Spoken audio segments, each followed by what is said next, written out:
Perlu kalian tahu, garam yang kita temukan kebanyakan berasal dari 3 sumber, yaitu tambang garam, endapan garam pada daratan yang dulunya adalah dasar laut, dan dari air laut yang dipompa di danau air asin. Kebanyakan pabrik garam mengekstrak garam dari air laut dengan proses penguapan.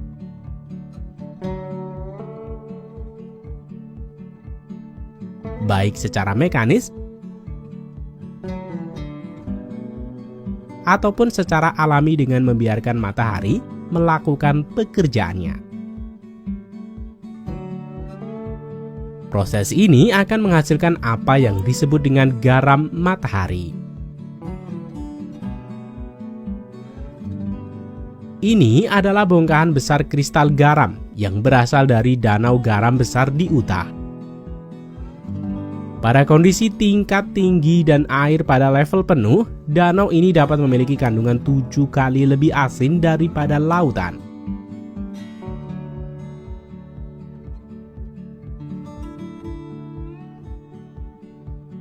Pertama, petani garam akan memompa air laut untuk menampungnya di danau garam buatan yang digunakan untuk menampung air laut.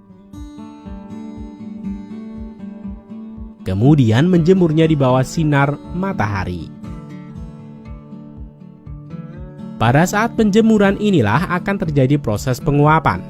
Air akan menguap menjadi gas dan meninggalkan butiran-butiran kristal asin, yang dimana kristal inilah yang akan dipanen dan dijadikan sebuah garam. Ketika level air laut pada danau menurun, petani akan memompanya kembali untuk memenuhinya. Sehingga terciptalah pemandangan kristal garam dari siklus penguapan selama 2 tahun ini. Selanjutnya, proses pemanenan. Pada proses pemanenan, petani akan menggunakan bulldozer, ekskavator, dan juga mesin pemanen garam khusus pada area yang lebih luas. Bulldozer dan ekskavator digunakan untuk mengumpulkan kristal dan menatanya menjadi gunung kristal, dan juga memuatnya ke dalam truk yang akan membawanya ke pabrik pengolahan garam.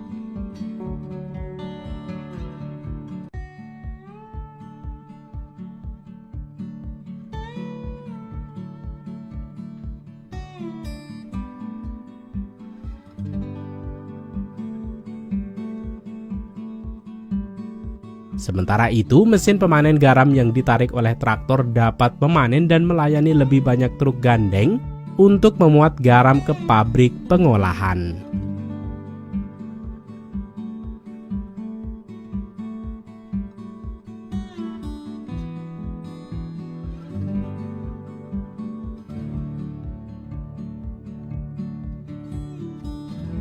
Kristal dari danau air asin akan dimuat dan dimasukkan ke konveyor pabrik yang selanjutnya menuju pemberhentian pertama. Ini adalah stasiun pembilasan kristal untuk menghilangkan kontaminan seperti ganggang dan debu dengan menggunakan air tawar yang melarutkan garam.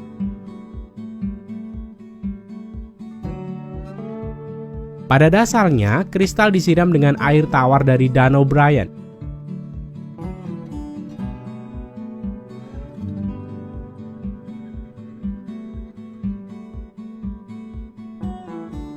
Selanjutnya menuju ke stasiun kedua berisi pengeringan udara panas. Pada tahap ini, mesin akan menghilangkan kelembaban dan debu dalam garam dalam waktu 10 menit.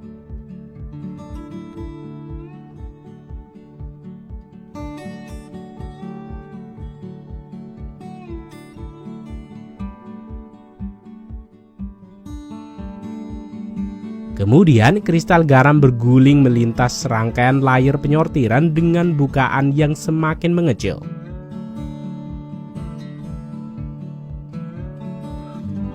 Pada proses penyortiran ini akan menghasilkan kristal garam menjadi 3 kelas, yaitu kasar, sedang, dan halus.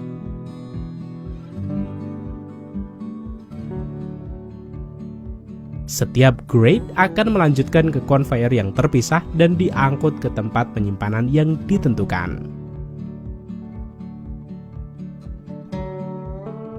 Pabrik menggunakan garam kelas menengah untuk membuat pellet untuk peralatan pelunak air.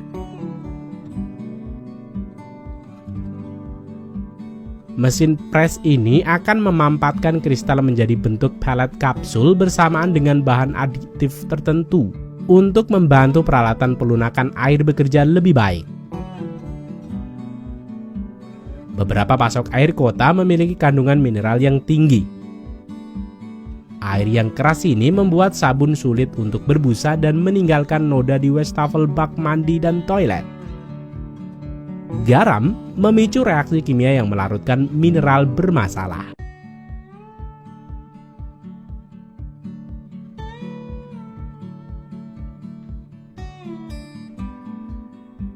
Pabrik garam di sini juga mengemas garam produksinya dalam tas besar kemasan 50 kg. Selain itu, pabrik juga memproduksi berbagai produk garam seperti garam kolam renang, garam jalan untuk mencairkan es di musim dingin, dan tentu saja garam kuliner.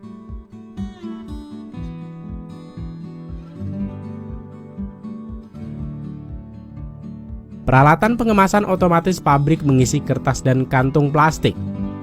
Perusahaan ini juga menjual solar saw ke beberapa industri untuk digunakan sebagai bahan pembuat produk seperti deterjen.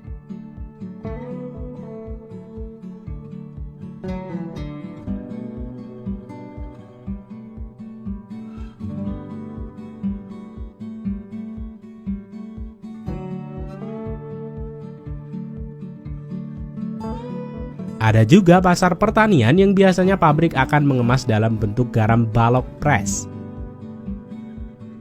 Petani umumnya membeli balok bidang garam yang diperkaya dengan mineral sebagai nutrisi untuk ternak mereka.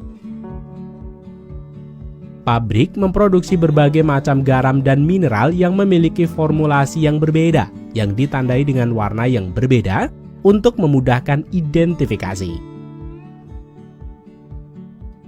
Untuk menghasilkan garam bagi ternak, mesin ini akan menjatuhkan 50 pon garam sekaligus ke dalam cetakan berbentuk balok.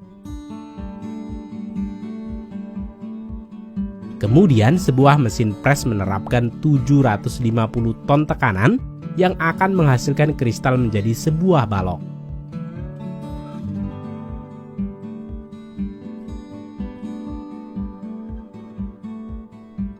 Dalam penggunaannya, petani hanya cukup meletakkan balok di kandang ternak dan membiarkan hewan ternak menjilatinya untuk mendapatkan dosis natrium yang mereka butuhkan.